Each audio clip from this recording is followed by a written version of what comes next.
What fork do you really need? Today, in our Back to Basics video, we're going to be talking about a few things to consider when you go to upgrade or purchase a new fork for your mountain bike.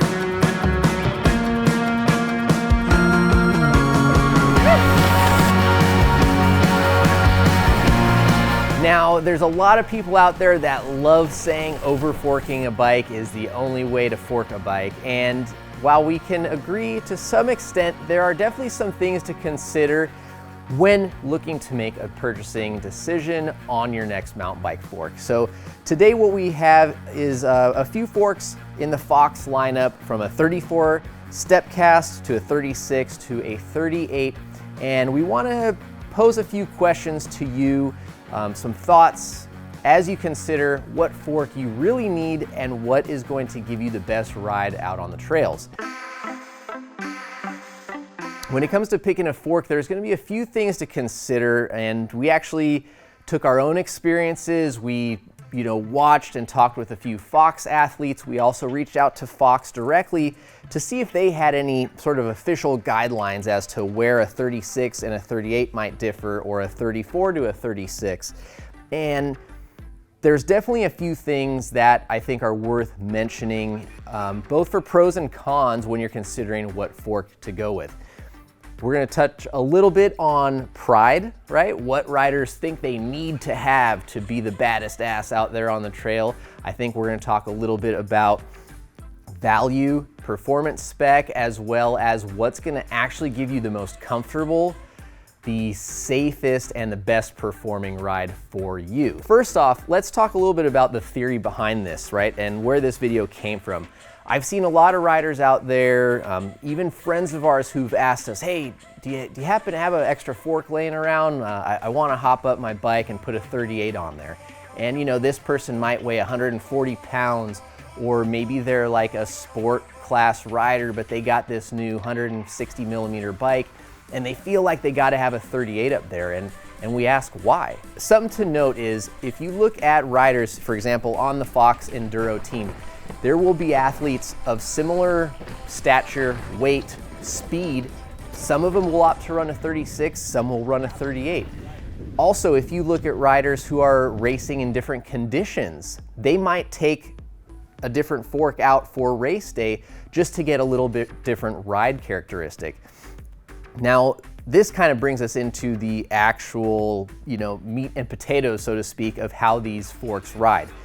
A 34 step cast, right, is going to be a lighter, more XC oriented version than a standard 34. Fox has milled down, there's a lot less material in here to drop weight. Less material typically is going to mean less stiffness. Obviously, the intended application for a very lightweight fork is to go on a very lightweight bike. The types of impacts, the severity, the speed at which those impacts are happening, and how frequently they're happening, all mean that riders will possibly compromise a little bit on kind of that lateral stiffness for weight savings, right? Climbing, cornering are going to be areas that you make up a lot more time traditionally in an XC race than the short, little technical downhill sections where they're willing to make that sacrifice.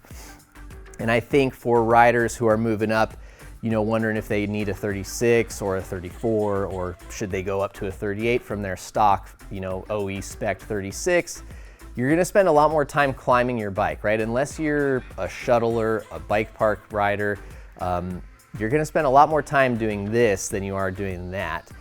So from a time perspective, right, if you think of your 80-20 rule of how much time you spend up versus down, do you want to sacrifice that 80% of your ride for the 20% being better? Some riders, like myself included, who are more downhill biased, might be willing to make that sacrifice.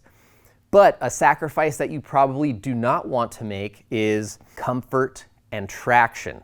And I think those are two very important things to consider when picking the right fork for you. If you are a lighter weight rider, if you are like a beginner to intermediate, a novice level rider, maybe even if you're a very experienced rider, and you're in loose, dry terrain, or you're regularly in wet, sloppy, muddy terrain with roots that are, crossing the trail diagonally at an angle where traction is important, compliance could be your friend. Those are things that are going to make your ride safer because you're going to have more deflection, more conformity, and you're going to keep that tire planted on the ground. I know as riders, sometimes we let our ego or our pride kind of get into it. Also, we feel like if it's the newest, it must be the best. And I think that's not always true, and we really need to take a hard look at our terrain, our skill set, our weight, and what's going to actually perform best for us, not what we think we have to have. Now, an example of this would be right on my personal enduro that I built here. I was having a really hard time deciding between a 36 and a 38 fork, and many riders would be like, they wouldn't even consider a 36. Like, it would just be like, oh, I got to have a 38. It's an enduro bike. But as someone who spends a lot of time in very loose, dry conditions, riding over very sharp, rugged rocks, I like having that comfort and compliance. I like having a supple, planted front end that offers a lot of traction. And quite frankly, that 38 millimeter fork is built to be stiffer.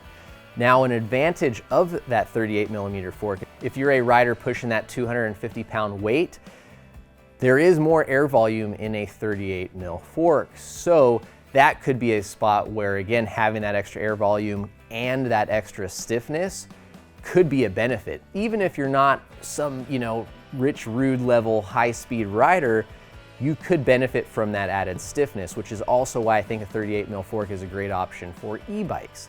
You got that added mass of an e-bike, the added weight, the fact that you're going to be riding a lot more downhills, just a lot more trails, period. Having a little bit more stiffness on there is going to be great. But if you get that onto, a non-e-bike application, that same rider could possibly benefit from a little more supple, compliant ride out of a 36.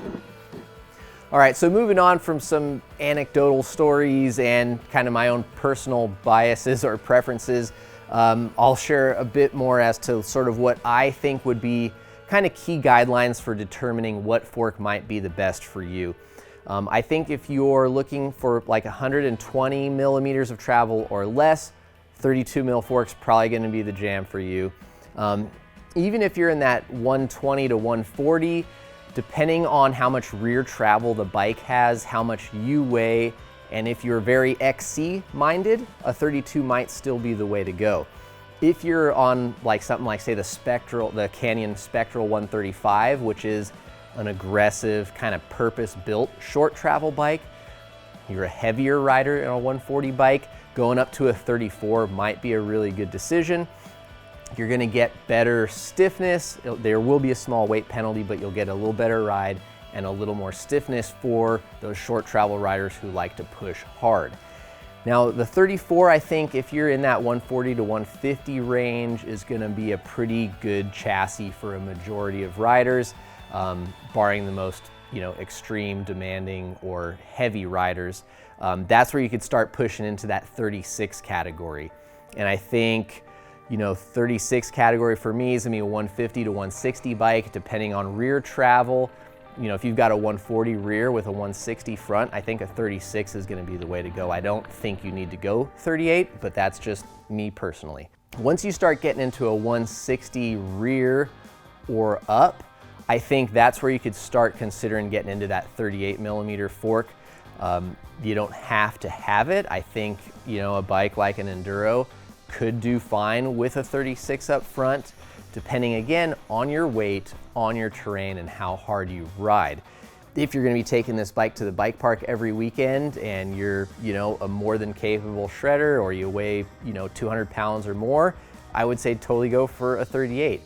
If you're a 150, 160 pound rider who's going to be pedaling this bike a lot in Colorado, Southern California, and maybe even the Pacific Northwest where it's real wet and muddy, you want some traction, you want to drop some weight, a 36 might be a great option for you there. So again, I wouldn't only focus on travel being the indicator, but it is definitely a great place to start when you combine that with your weight, your riding attitude, and your local terrain. So hopefully that gives you guys a little bit of insight when you're making a decision or not having to make a decision on whether to upgrade your fork, buy a new one or not. Obviously, all the options we have here in front of me today are Fox forks, just because that's a platform that we use a lot. A lot of our test bikes have Fox products on it, and we really like them. They're also obviously the top of the line factory Kashima editions, and by no means is that something that you have to have as a consumer. I think that the performance line of Fox stuff is really a great value.